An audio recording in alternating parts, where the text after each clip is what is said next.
عزیزوں اور دوستوں، السلام علیکم ورحمۃ اللہ وبرکاتہ۔ حضرات، میں آپ کی خدمت میں کچھ ضروری اور اہم باتیں جو آپ حضرات کی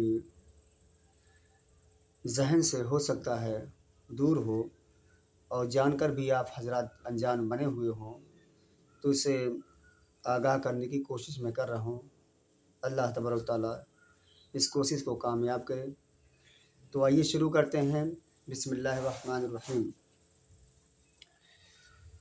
میں پہلے بیان کر چکا ہوں کہ مسلمان اور غیر مسلم میں علم و عمل کے سوا کوئی فرق نہیں ہے۔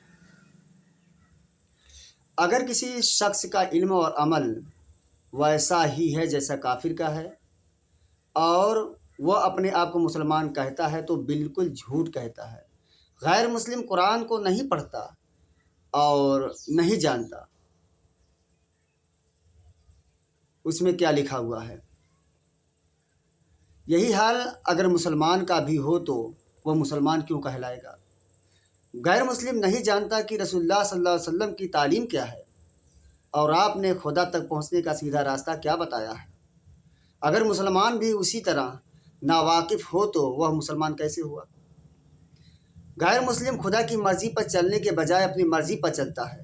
مسلمان بھی اگر اسی کی طرح خود آزاد ہو، اسی کی طرح اپنے ذاتی خیالات اور اپنے رائے پر چلنے والا ہو، اسی طرح خدا سے بے پرواہ اور اپنی خواہش کا بندہ ہو تو اسے اپنے آپ کو مسلمان یعنی خدا کا فرما بردار کہنے کا کیا حق ہے؟ غیر مسلم حلال و حرام کی تمیز نہیں کرتا اور جس کام میں اپنے نزدیک فائدہ یا لذت دیکھتا ہے اس کو اختیار کر لیتا ہے، چاہے خدا کے نزدیک وہ حلال ہو یا حرام۔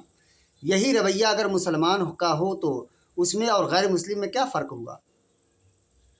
غرض یہ کہ جب مسلمان بھی اسلام کے علم سے اتنا ہی دور ہو جتنا کافر ہوتا ہے، اور جب مسلمان بھی وہ سب کچھ کرے جو غیر مسلم کرتا ہے تو اس کو غیر مسلم مقابلے میں کوئی فضیلت حاصل ہو اور اس کا حصل بھی کافر جیسا ہو کیوں نہ ہو۔ یہ ایسی بات ہے کہ جس پر ہم کو ٹھنڈے دل اور دماغ سے غور کرنے کی ضرورت ہے۔ تو دیکھتے ہیں غور کرنے کے مقام میں میرے پیارے بھائیوں، عزیزوں اور دوستوں، کہیں یہ نہ سمجھ لینا کہ میں مسلمانوں کو غیر مسلم بنانے چلا ہوں، مسلمانوں کو کافر بنانے چلا ہوں۔ نہیں، میرا یہ مقصد ہرگز نہیں ہے۔ میں خود بھی سوچتا ہوں اور چاہتا ہوں کہ ہم میں سے ہر شخص اپنی اپنی جگہ سوچے کہ ہم آخر خدا کی رحمت سے کیوں محروم ہو گئے ہیں۔ ہم پر ہر طرح سے کیوں مصیبتیں نازل ہو رہی ہیں، جن کو ہم غیر مسلم یعنی خدا کے نافرمان بندے کہتے ہیں، وہ ہم پر ہر جگہ غالب کیوں ہوتے چلے جا رہے ہیں، اور ہم جو فرما بردار ہونے کا دعویٰ کرتے ہیں ہر جگہ مغلوب کیوں ہوتے چلے جا رہے ہیں۔ اس کی وجہ پر میں نے جتنا زیادہ غور کیا اتنا ہی مجھے یقین ہوتا چلا گیا کہ ہم میں اور غیر مسلم میں یعنی کفار میں بس نام کا فرق رہ گیا ہے، ورنہ ہم بھی خدا سے غفلت اور اس کی بے خوفی اور اس کی نافرمانی میں کچھ اس سے کم نہیں ہیں۔ ورنہ ہم بھی خدا سے اسے غفلت اور اسے بے خوفی اور اس کی نافرمانی میں کچھ ان سے کم نہیں ہیں۔ تھوڑا سا فرق ہم میں اور اس میں ضرور ہے، مگر اس کی وجہ سے ہم کسی اجر کے مستحق نہیں ہیں بلکہ سزا کے مستحق ہیں، کیونکہ ہم جانتے ہیں کہ قرآن خدا کی کتاب ہے اور اس کے ساتھ وہ برتاؤ کرتے ہیں جو غیر مسلم کرتا ہے۔ ہم جانتے ہیں کہ محمد صلی اللہ علیہ وسلم اللہ کے نبی ہیں اور ان کی پیروی سے اس طرح جیسے غیر مسلم بھاگتا ہے۔ ہم کو معلوم ہے کہ جھوٹے پر خدا نے لعنت کی ہے، رشوت کھانے اور کھلانے والے کو جہنم کا یقین دلایا ہے، سود کھانے اور کھلانے والوں کو بدترین مجرم قرار دیا گیا ہے، غیبت کو اپنے بھائی کا گوشت کھانے کے برابر بتایا گیا ہے، فحش اور بے حیائی اور بدکاری پر سخت عذاب کی دھمکی دی گئی ہے۔ مگر یہ جاننے کے بعد بھی ہم کفار کی طرح یہ سب کام آزادی کے ساتھ کرتے ہیں، گویا ہمیں خدا کا کوئی خوف ہی نہیں۔ یہی وجہ ہے کہ ہم جو کفار کے مقابلے میں تھوڑے بہت مسلمان بنے ہوئے نظر آتے ہیں، اس پر ہمیں انعام نہیں ملتا بلکہ سزا ملتی۔ दी जाती है।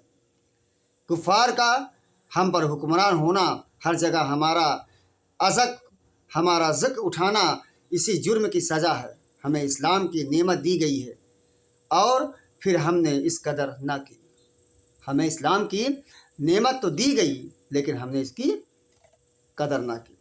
अजीज़ों और दोस्तों, आज के खुतबा में जो कुछ मैंने कहा, ये उसलिए नहीं कि तुमको मलामत करूं।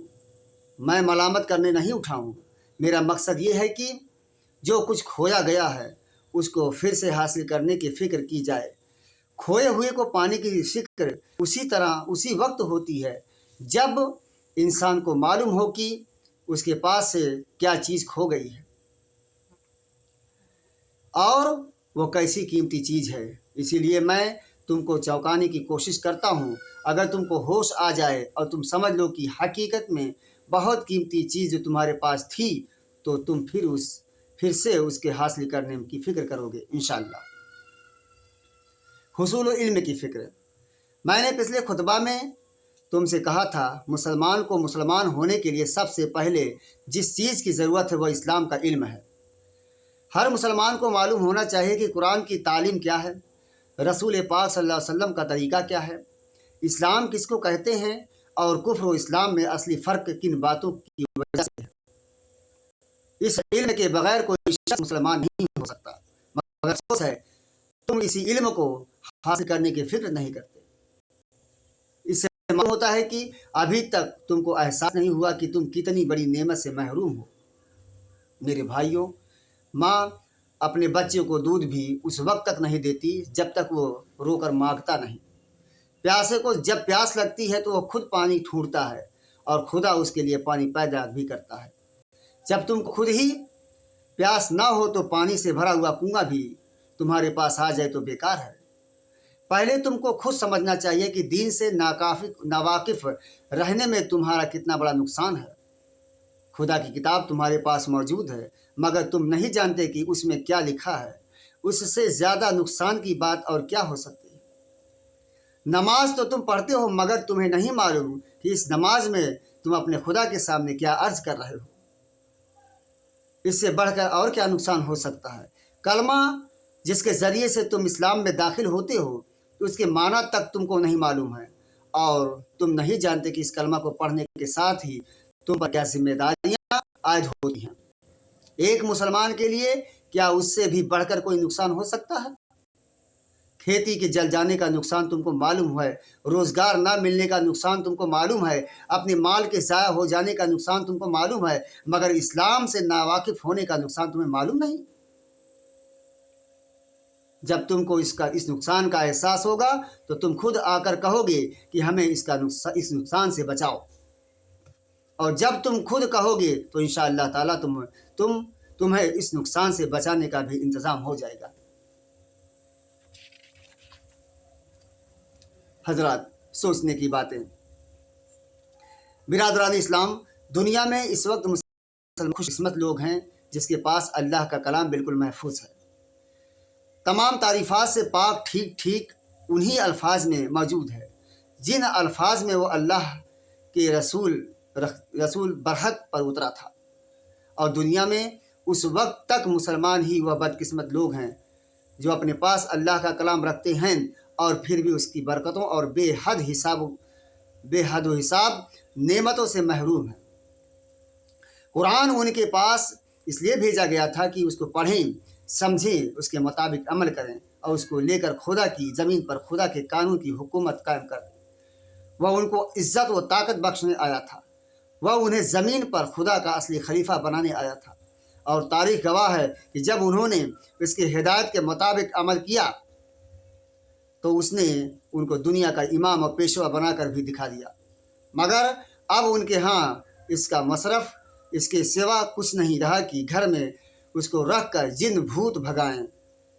यानी कुरान मजीद को लोग सिर्फ जिन भूत भगाने के नियत से रखते हैं और उसकी आयतों को लिख कर गले में बांधते हैं और घोल कर पिए और महज सवाब के लिए बेसमझे बूझे पढ़ लिया कर कि कुरान को पढ़ लेंगे तो सवाब हासिल होगा, लेकिन उस पर अमल करने की नीयत किसी की नहीं होती। उसको समझने की नीयत किसी को नहीं होती।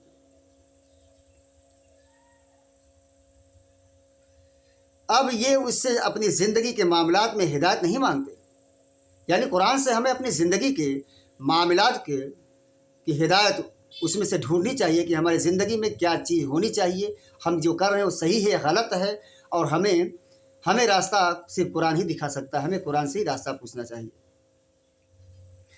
उससे नहीं पूछते कि हमारे अकायद क्या होने चाहिए।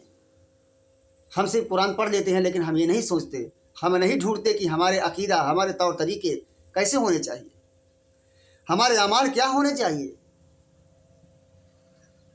हमारे अमाल क्या होने चाहिए, हमारे अखलाक कैसे होने चाहिए, हम अपने वालिदैन से कैसे अखलाक करते हैं, अपने माँ बाप से कैसे अखलाक करते हैं, अपने पास पड़ोस के साथ क्या ताल्लुक़ रखते हैं, रिश्तेदारों से क्या ताल्लुक़ रखते हैं। ये हम कुरान से पूछने की कोशिश नहीं कर रहे हैं। हम लेन देन किस तरह करें, हम अपने भाईचारों से, अपने दोस्तों अहबाबों से जो लेन देन करते हैं वो किस तरीके से करें, ये हम कुरान से नहीं पूछते हैं, कुरान के तरीके नहीं कर रहे हैं। हम सिर्फ महज कुरान को सवाब की नीयत से पढ़ते हैं, उसको समझने की कोशिश नहीं कर रहे हैं। दोस्ती और दुश्मनी में किस कानून की पाबंदी करें, खुदा के बंदों के और ख़ुद अपने नफ्स के हुकूक हम पर क्या हैं, हमारे ऊपर हमारे हक़ क्या हैं, और खुदा के बंदों पर हमारे हक़ क्या हैं, ये हमने कभी कुरान से जानने की कोशिश नहीं की।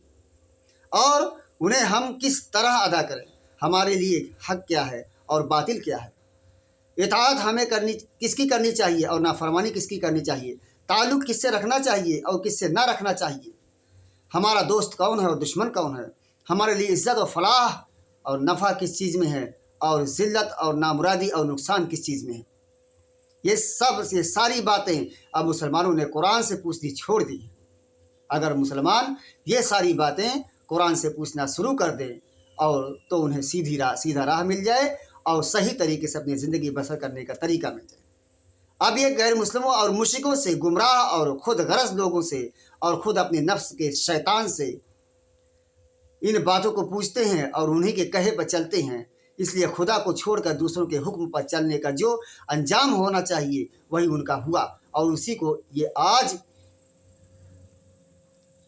तमाम दुनिया में हर जगह पर बुरी तरह से भुगत रहा है। कुरान का तो खैर का सरचश्मा है, कुरान तो खैर का सरचश्मा है, जितनी और जैसी खैर तुम उसे मांगोगे ये तुम्हें देगा। ये कुरान ऐसी चीज़ है, तुम इससे महज जिन भूत भगाने और खांसी बुखार का इलाज और मुकदमा की कामयाबी और नौकरी का हुसूल और ऐसी ही छोटी छोटी जलील और बेहकीकत चीज़ें मांगते हो तो यही तुम्हें मिलेंगी। अगर दुनिया की बादशाही और वे ज़मीन की हुकूमत मांगोगे तो वो भी मिलेगी, और अगर अर्श इलाही के करीब पहुंचना चाहोगे तो ये तुम्हें वहाँ भी पहुंचा देगा। ये तुम्हारे अपने ज़र्फ़ की बात है कि समुद्र से पानी की 2 बूंदें मांगते हो, वरना समुद्र तो दरिया बख्शने के लिए भी तैयार है। यानी कुरान एक समुद्र है, और उस कुरान से, उस समुद्र से तुम सिर्फ 2 बूंद मांगते हो, जबकि तुम्हें दरिया बख्शने के काबिल है, हर चीज़ देने के काबिल है कुरान। लेकिन हम सिर्फ दुआ, तावीज़ और अपने काम में कामयाबी के लिए ही उससे दुआ मांगते हैं, उसको पढ़ते हैं, उसको हासिल करने के लिए, लेकिन हम अपने सही तरीके को नहीं चुनते। कुरान हमें हर मकसद का, हर जायज़ मकसद का ज़रिया बताता है, हर जायज़ मकसद को तक पहुंचाता है, हर अच्छे तरीके पर चलने का रास्ता दिखाता है। लेकिन हम कुरान से कभी नहीं पूछते कि हमारा तौर तरीका कैसा होना चाहिए। हम कुरान से कभी नहीं पूछते कि हमें कैसे रहना चाहिए, कैसे रिज़्क हासिल करनी चाहिए, कैसे अपने अखलाक को रखें, किसको माने किसको ना माने। हम ये कुरान से नहीं पूछते।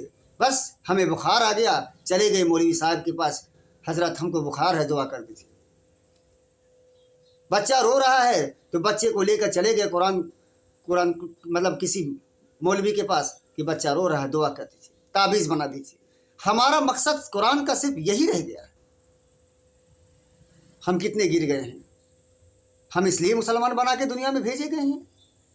हमें तो चाहिए कि कुरान और नबी की सुन्नत पर अमल करना चाहिए, قرآن کیا کہتا ہے، قرآن کیا سکھاتا ہے، اس کو گہرائی سے پڑھیں اور اس کے ترجمے کو پڑھیں تاکہ ہمیں ہدایت ملے اور ہمیں اپنے نفس کے میں بھی جھانک کر دیکھنے کا موقع ملے کہ ہم کیا غلط کر رہے ہیں، کیا صحیح کر رہے ہیں۔ تب جا کر اللہ سے دعا مانگیں، اللہ تبارک تعالیٰ ہماری دعا قبول فرمانے والا ہے۔ لیکن ہم کو نصیحت آمیز کتاب ملنے کے باوجود، نصیحت آمیز کتاب ملنے کے باوجود بھی ہم نصیحت نہیں حاصل کر رہے ہیں، ہم غیروں کے بتائے ہوئے راستے پہ چل رہے ہیں۔ جو منافق ہیں، اگر انہوں نے کہہ دیا یہ صحیح ہے تو اس کو صحیح مان لیتے ہیں، لیکن ہماری یہ نیت نہیں ہوتی کہ ہم قرآن سے پوچھیں، یا قرآن تو بتا کیا یہ چیز صحیح ہے جو منافق کہہ رہا ہے؟ تو غلطی کس کی ہے؟ خدا کی غلطی نہیں ہے، ہماری اپنی غلطی ہے، ہمارے اعمال کی غلطی ہے، ہمارے عقائد کی غلطی ہے، ہمارے طور طریقے کی غلطی۔ حضرات، جو ستم ظریفیاں ہمارے مسلمان اللہ کی اس کتاب کے ساتھ کرتے ہیں، وہ اس قدر مضحکہ انگیز ہیں کہ اگر یہ خود کسی دوسرے معاملے میں کسی شخص کو ایسی حرکتیں کرتے دیکھیں تو اس کی ہنسی اڑائیں، بلکہ اس کو پاگل کرا دیں۔ بتائیے، اگر کوئی شخص حکیم سے نسخہ لکھوا کر لائے اور اسے کپڑے میں لپیٹ کر گلے میں باندھ لے یا اسے پانی میں گھول کر پی لے تو اسے آپ کیا کہیں گے؟